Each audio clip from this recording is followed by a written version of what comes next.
Eu sou o Pedro Pereira, especialista em reparação automotiva. Sejam bem-vindos e bem-vindas à nossa live de hoje, falando daquilo, né? Hoje nós vamos falar do que você não deve fazer em uma reparação no sistema de freio. Ou seja, a nossa live de hoje é erros de reparação no sistema de freio.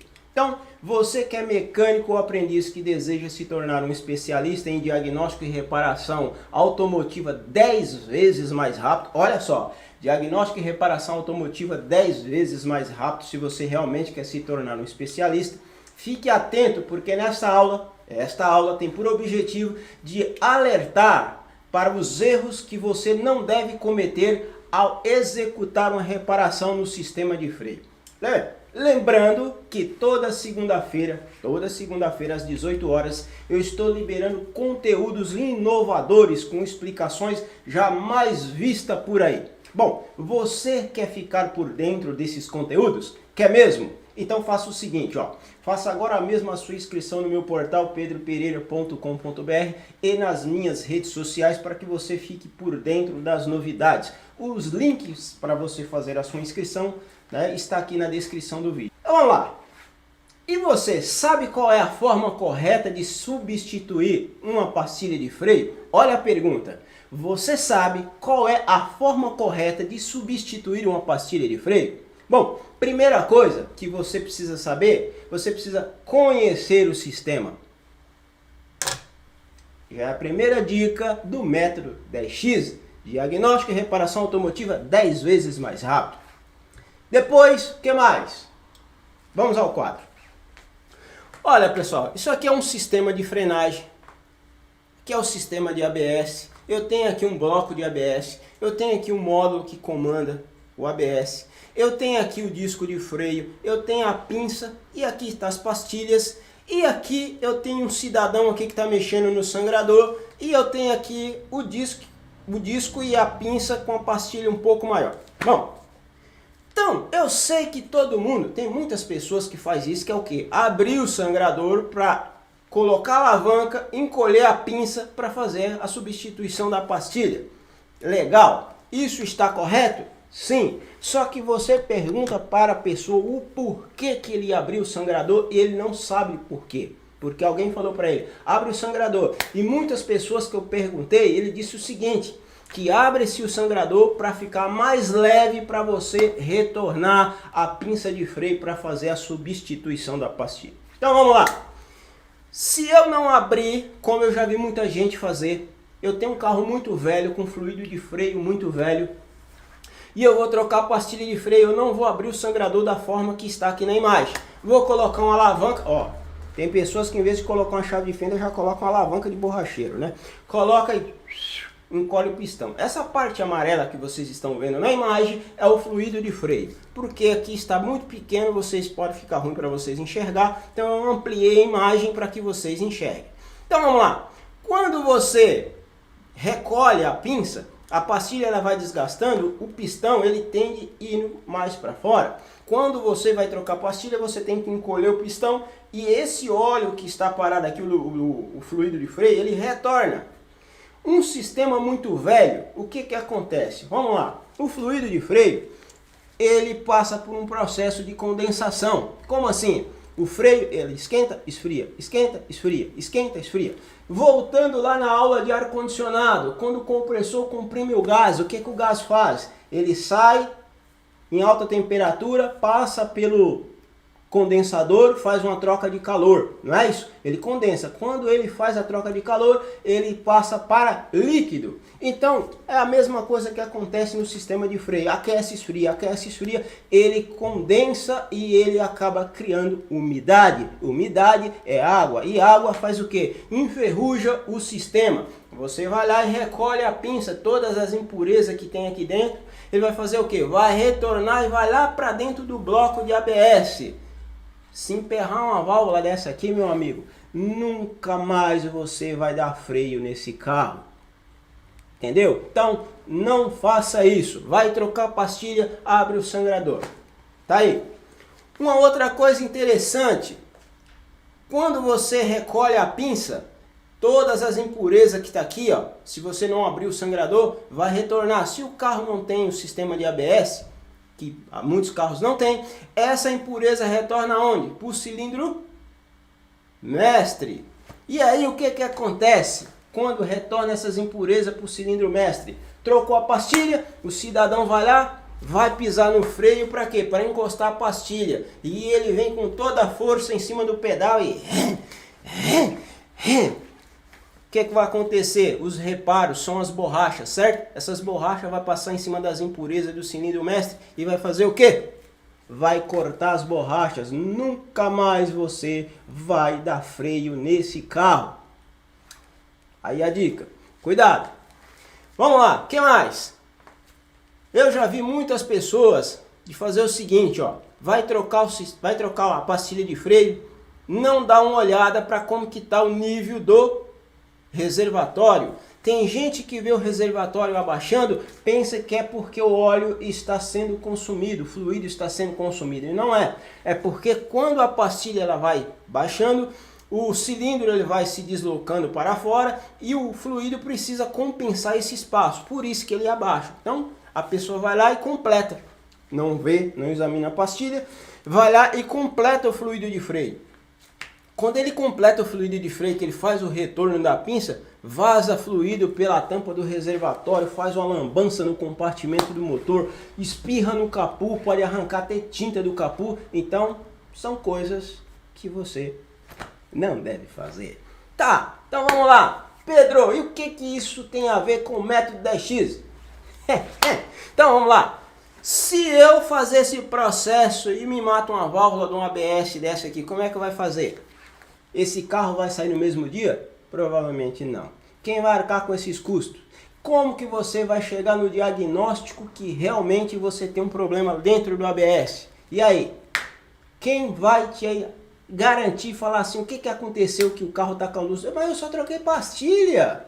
Então eu troquei pastilha, a luz do ABS está acesa e agora? O carro do cliente já não vai sair no mesmo dia, já vai ficar para o outro dia, te ocupando espaço, te ocupando elevador, tempo, profissional em cima do carro para tentar descobrir. Ou seja, você que era apenas trocar uma pastilha em, sei lá, 20 minutos, você já está indo com 2 dias, 3 dias com o carro dentro da tua oficina ou dentro de onde você trabalha e além do mais, quem vai arcar com esses custos?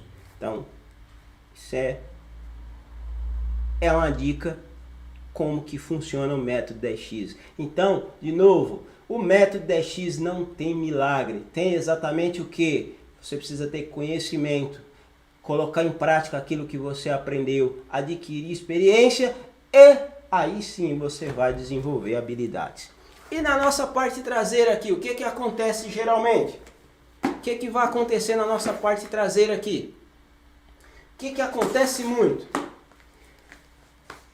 Geralmente, quando você tem o freio traseiro com pastilhas, existe um processo para você também trocar a pastilha, porque você tem que ter uma ferramenta. Quando não for freio elétrico, né, freio de mão elétrico, existe uma ferramenta para você encolher a pinça lá e fazer a troca de pastilha. Tem carros que não precisa, você faz um encolhimento do pistão manualmente lá, troca a pastilha e já era. Mas tem carro que você precisa fazer uma ferramenta, senão você não consegue encolher o êmbolo lá atrás para trocar a pastilha. E aí é onde que vem a jogada. Se eu estou com um fluido muito velho, que nunca foi trocado, o que vai acontecer na hora que a gente retornar esse êmbolo? Vai cortar o reparo aqui da pinça e esse carro pode começar a vazar fluido de freio ou falta freio com o cliente. Tá aí? Olha só, parece que não, né? Parece que não, mas olha, mas eu sei trocar pastilha. Sim? Tá, e por que você abre o sangrador para trocar pastilha? Ah, para retornar o mais rápido lá o pistão, né? Pra você não fazer tanta força. Pois é, por isso. Já vi muita gente sofrer com isso, tá, pessoal? Pegar o carro para trocar pastilha e aí o que que acontece? Faz o retorno lá da pinça sem abrir o sangrador, a impureza retorna para dentro do cilindro mestre, ferra o cilindro mestre ou ferra o bloco de ABS. E aí já era, o ABS não tem como você trocar as válvulas, você tem que fazer o quê? Você tem que substituir, porque não existe reparo um bloco de ABS. E lembrando que quando você for fazer aqui, apertar aqui para poder dar freio, né? Você tem que evitar de ficar. Outra coisa que acontece muito, o cilindro mestre ele está acostumado a trabalhar só num espaço. E quando o fluido é muito velho, ele acaba enferrujando o cilindro. Aí o cidadão chega lá e mete o pé de uma vez. O que acontece? O cilindro ele percorre todo o cilindro, as borrachas passam em cima das impurezas, onde está degradado o cilindro, corta as borrachas, acabou. Já era, ó, freio, já era. Tá? Então, não façam isso. E agora, pessoal? Como que é feita a circulação do fluido de freio no bloco do ABS? Bem, a circulação do fluido de freio se dá por uma bomba tocada por um motor elétrico. E por se tratar de um sistema sensível, você não deve cometer erros na reparação. Então, olha, dá uma olhada, pessoal. Aqui é o bloco de ABS, com todas as tubulações.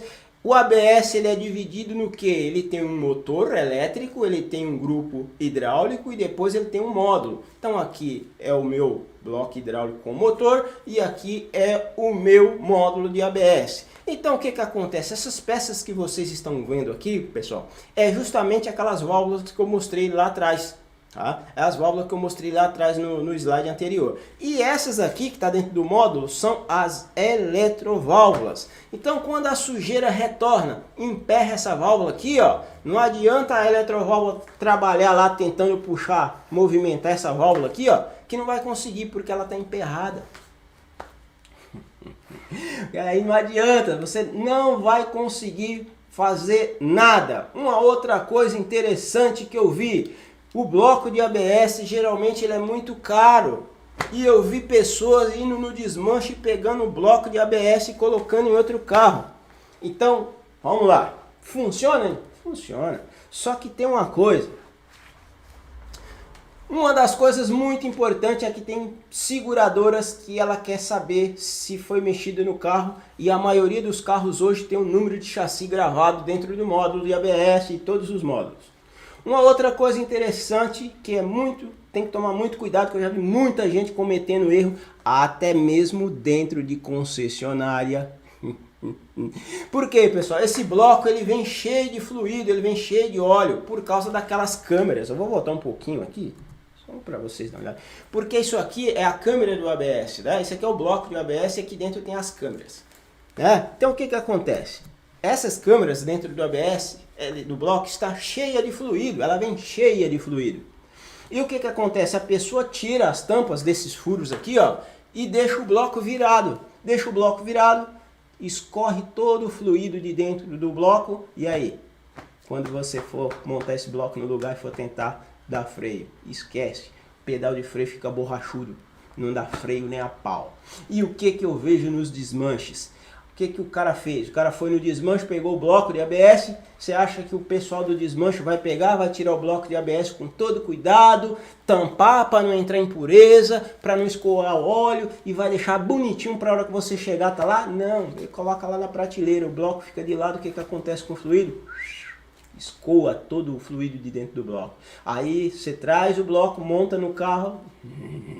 Aí você volta lá para falar pro cidadão, ô, troca o bloco aí. E ele fala, não, mas o bloco tava perdido num carro que funcionava. Eu tirei de um carro que funcionava legal. Aí te dá outro, tá do mesmo jeito. Tá do mesmo jeito. Então, não cometa esse erro. Por quê? Porque o bloco de ABS, quando ele pega muita bolsa de ar aqui dentro, por falta de óleo, por falta do fluido, existe uma forma de você sangrar esse sistema. E não é tão simples. Muitas vezes, dependendo da montadora, dependendo do tipo de carro, você precisa de um equipamento específico para que você faz o quê? Para que você entre com o aparelho, dá um comando individual para cada eletroválvula dessa aqui, ó, para expulsar o ar de dentro. E a maioria dos equipamentos de diagnóstico que tem no mercado nem sempre tem essa função. Às vezes te dá um testezinho lá, um ou outro, mas não te dá muita coisa. E aí? Então esse é um dos erros. De novo, você pega um bloco de ABS como esse lá no desmanche lá, colocou no carro do cara lá, colocou, não deu freio, e aí? Para onde vai o teu tempo?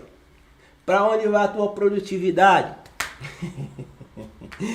Cuidado. Então, de novo, isso, pessoal, é coisa que você vai adquirindo com o tempo, que é o quê? Habilidade. A habilidade, ela começa a vir no teu cérebro, assim, espontâneo, depois que você adquiriu o que eu falei, conhecimento, prática e experiência. As habilidades começam a vir na tua mente, aí você consegue resolver. E é o que eu estou passando para vocês. Bom, então vamos lá. E o que acontece mais? O que eu vejo muito? O que eu vejo muito as pessoas fazer aqui?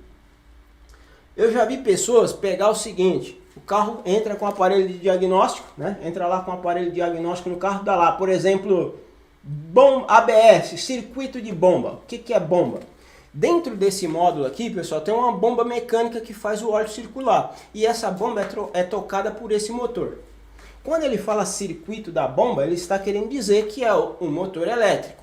Agora eu te pergunto, se um motor elétrico desse deu lá no aparelho lá que não funciona, que está tendo algum problema, o que você vai fazer? Geralmente as pessoas mandam o carro para um eletricista.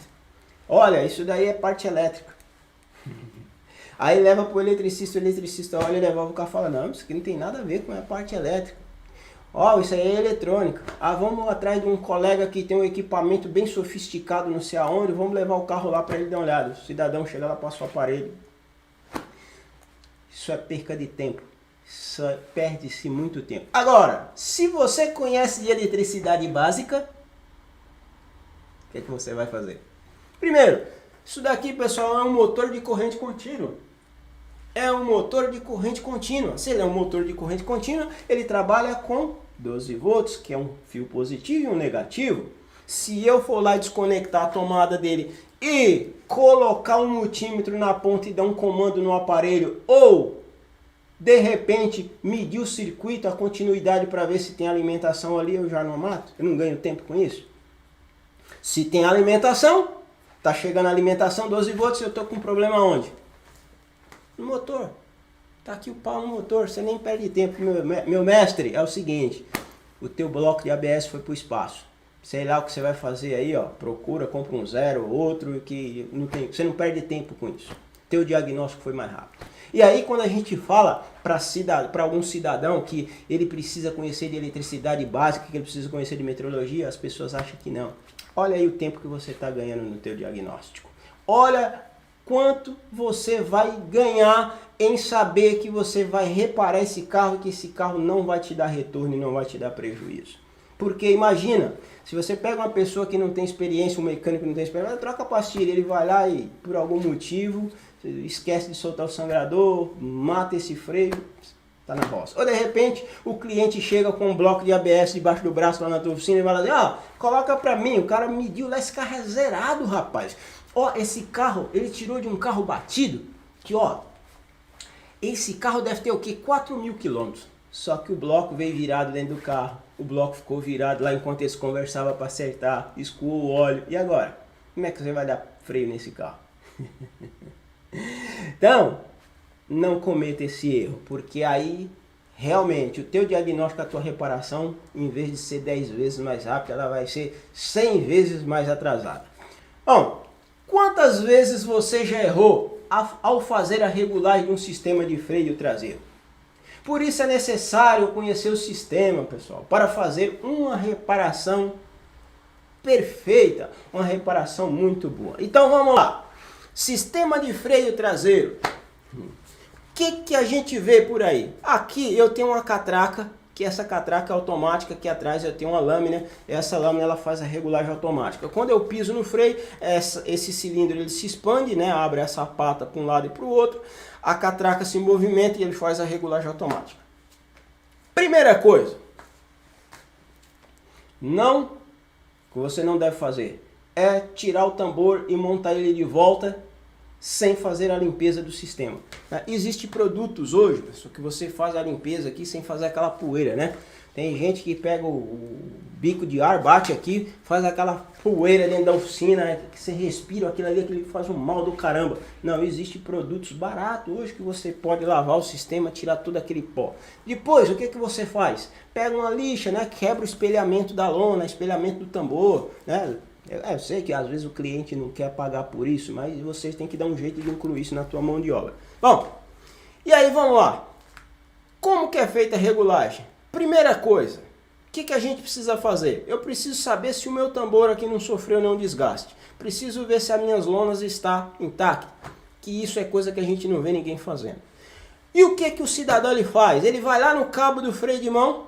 Tá vendo o cabo do freio de mão passando aqui? Vai lá para a alavanca. Ele vai lá na alavanca e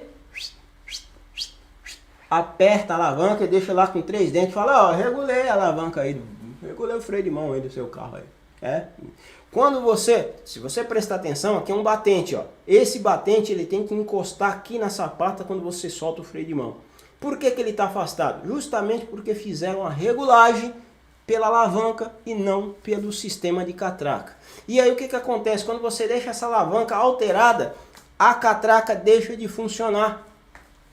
Ou seja, quando você começa a andar com o carro, automaticamente você vai ter um maior desgaste de uma lona de um lado do que do outro. O freio fica ruim, o freio de estacionamento fica também ruim. Às vezes você pisa no pedal de freio, o pedal de freio dá aquela baixada, é porque está desregulado ou foi regulado de uma forma incorreta. Então, tem que tomar muito cuidado com isso.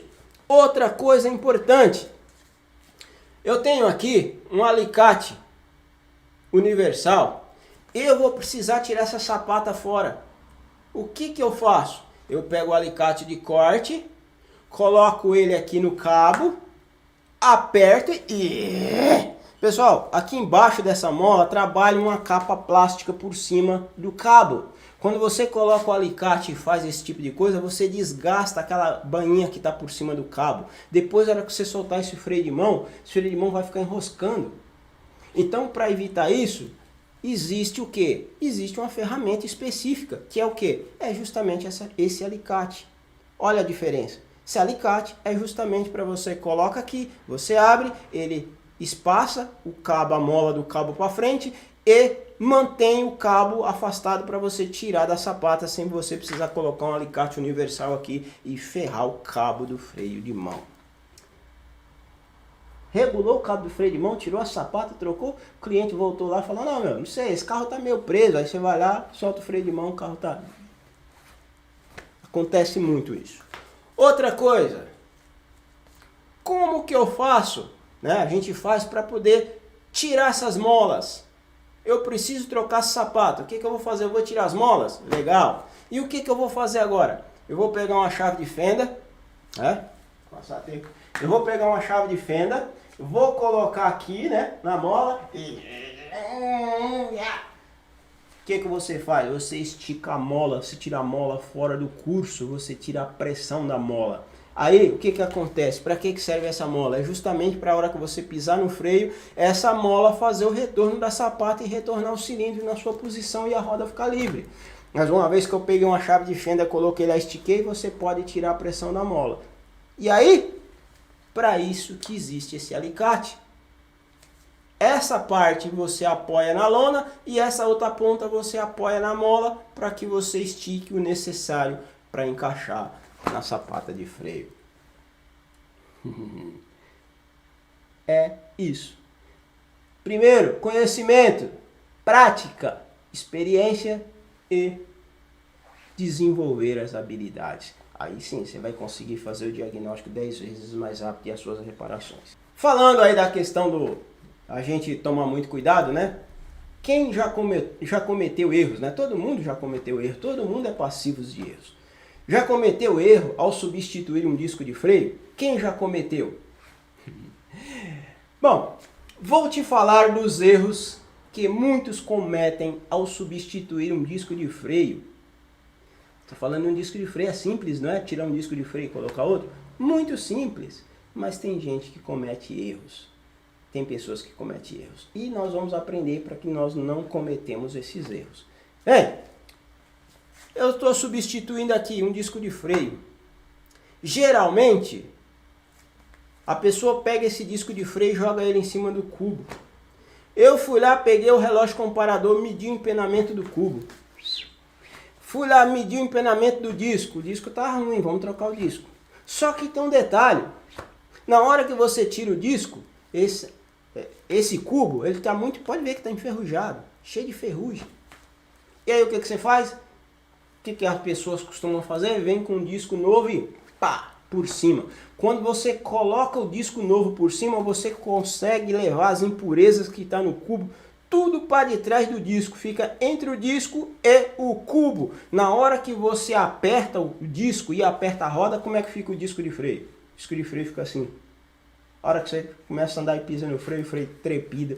Ô, mas espera aí, não, o disco é novo. Aí liga lá para casa de peça. Ô meu, peguei um par de disco aí, coloquei no carro do seu Joaquim lá, ele voltou aqui reclamando que o freio tá trepidando, cara. Aí o cara do autopeça fala, ah meu, tira aí e traz aí. Quer dizer, o cliente já está insatisfeito, você vai perder tempo para tirar os discos de freio de novo, vai mandar lá para o autopeça. Geralmente, pessoal, os autopeças não pagam a mão de obra, só troca a peça. E aí você vai lá, pega um outro disco, coloca. Talvez, na hora que você remove o disco, pode ser que aquela impureza caia, você monta um outro disco em cima, o freio para trepidar. Aí você vai, não falei? O disco veio com defeito. Então, qual que é o correto?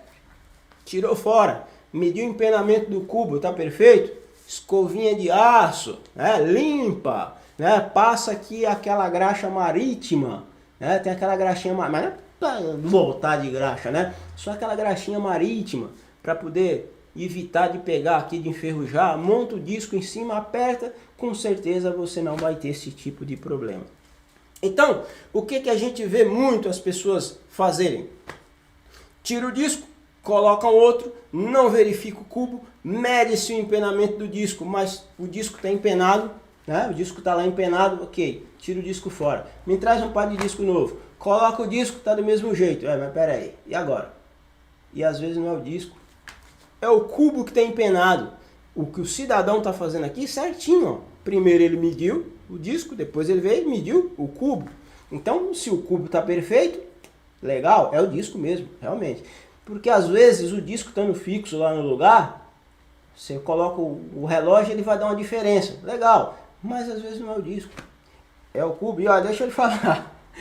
Quando eu dava aula, que a gente fazia teste com os mecânicos, prova com os mecânicos, o que a gente fazia? A gente pegava o disco de freio, colocava aqui, colocava uma arruela bem fininha por baixo aqui para deixar o disco de lado assim, montava e falava, ó, o cliente falou que esse disco aí falou que esse freio tá trepidando.